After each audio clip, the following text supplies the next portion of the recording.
Hello, welcome to MoreBikes. We're going to show you how to turn a domestic garage into a more motorcycle friendly domestic garage. And we're going to do that with this company here, BiGDUG. They sell all sorts of things for factories and businesses, industrial racking, shelving, flooring. Chances are you've seen their stuff already. And big thing that BiGDUG claims is that their kits can be built very simply. You don't need any screws, you don't need any screwdrivers, you don't need any messing around. You can do it all with a mallet. Same with their flooring system. So we're going to take a look at this and we're going to turn this domestic garage into a more motorcycle friendly domestic garage with a mallet. I'm a bit of a mechanical monkey, so give me a hammer and step back and we'll see what happens. It's not always a good thing, so if I can do this, rest assured you can do it as well. I'll show you the flooring before we get to it. Basically, we've come to this person's garage, they've cleaned it all out, and now we have an empty space to start working. Just what you need. We're going to start by laying the floor as you would naturally. So I'll show you the flooring. It's a kit that you can get from BiGDUG. I think this kit here is 6 meters by 6 meters. And it's plastic tiles essentially that fit together like a jigsaw. You know the type of thing, you've seen them for sale everywhere in like the foam back stuff. But these are quite hardcore.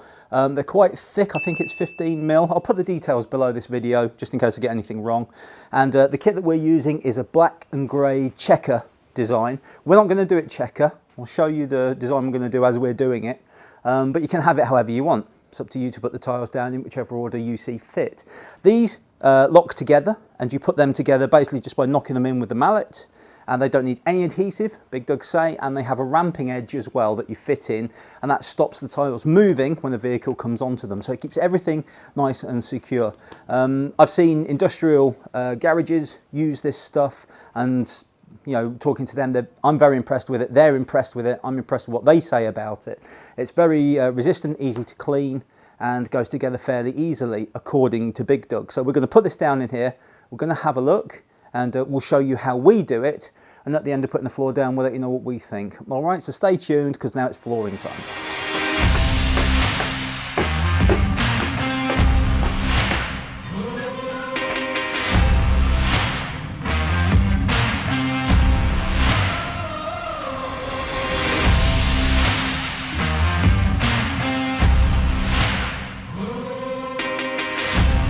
So you've just seen me put down the first strip of these floor tiles from BiGDUG. Real easy to put down. Give them a whack with the old mallet, get them in the right order, and they slot together fairly easily. It does take a little bit more effort with the mallet than I was anticipating, but that's good because I don't want them to slot together easily because I need these to stay in place for the owner of this garage when he brings motorcycles in and out. You don't want anything moving underneath them. So that's good, that's a positive. The only thing to bear in mind when you're putting these down is get the arrow. There's the one edge of the tile, stay there, I'll show you. There's one edge of the tile that looks like an arrow. That's this bit there, as you can see. Arrow. None of the other corners look like that, they just look like corners. So you just keep that pointing in the same direction. Dead simple, you don't even have to think about it. As long as that's pointing in the same corner with all the tiles, they just slot together. You don't have to play around with it or faff about with it. So that's worth bearing in mind. And we're doing the center line. So we do the center line, then we work out. Always do the center, then work out, because then you can cut the edge. And garages, like this guy's garage here, it might not be square. So we can do that on the edge, and we can sort that out on the edge, and hopefully, he says. So yeah, first impression is, it's good. And I'll tell you what, might be a little bit sort of psychosomatic, but it's quite nice to walk on as well. It's something nicer than being on a concrete floor, a bare concrete floor. So good, we'll carry on, put more tiles down.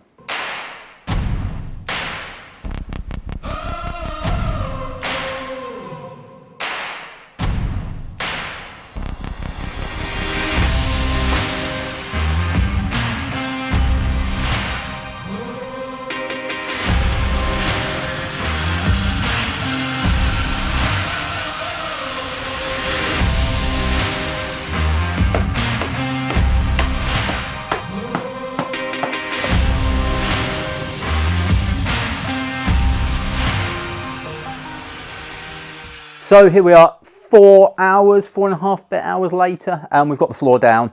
Couple of things that you will want to know if you're going to do this type of flooring.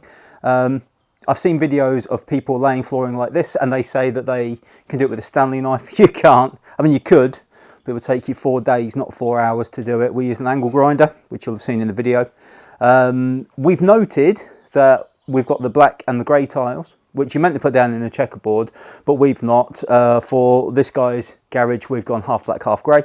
So the half black bit is where the motorcycle work will happen, the half grey is where storage will happen. So it sort of works itself out.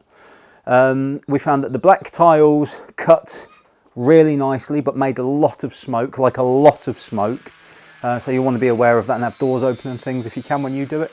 And the grey tiles cut nicely, but melted quite a bit more. It felt like they were just slightly different material, which they probably are. This is recycled plastics, but worth bearing in mind. So think about that when you're doing it. It's fine for the cutting, by the way, on the grey tiles. I'm not saying anything negative about that. It's just you have to cut them. We ended up cutting half through on one side of the tile, turning it over, half through on the other side. It just got rid of a lot of the sticky burr that we were having to trim off when we were right up against the wall. But in terms of overall product, loving this floor. It's very easy to fit. A bit of effort to put the tiles together, like we said, but still good. Very useful.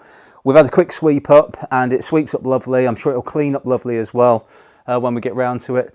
Cutting up to the edge isn't easy. It never is when you're doing this sort of stuff, but the tiles are nice to cut. So you can do it with a bit of patience and you get an edge-to-edge finish. It really gives it a professional look. One thing we did like in particular were the ramps, the ramp edges. They work really well coming up and very easy to cut. And those you can cut with a Stanley knife to get the perfect fit around corners, in under walls, you know, the actual corner of the brickwork. So that is that phase done of the flooring from BiGDUG. And now we're moving on to the shelving. Now, this guy has ordered some of the Mechalux industrial racking. I guess it's racking, shelving. It's Mechalux, that's the name from BiGDUG if you want to go and have a look at it. And the idea here is that it's 600 millimeters wide, the actual MDF, the shelf. And the idea is that eventually a motorcycle will be put on the shelf here so it's out of the way, a project bike. That might sound a bit odd, but these shelves can hold 875 kilos of uniformly distributed load.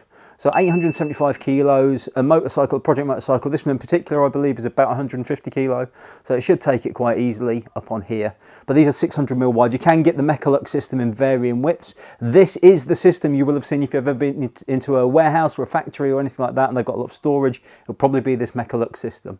Not very expensive. We'll put the prices for everything underneath this video so you can find it and you can get a link straight through to BiGDUG and do any parts of this yourself that you fancy. But the next stage that we're going to do is the Mechalux racking along this back wall.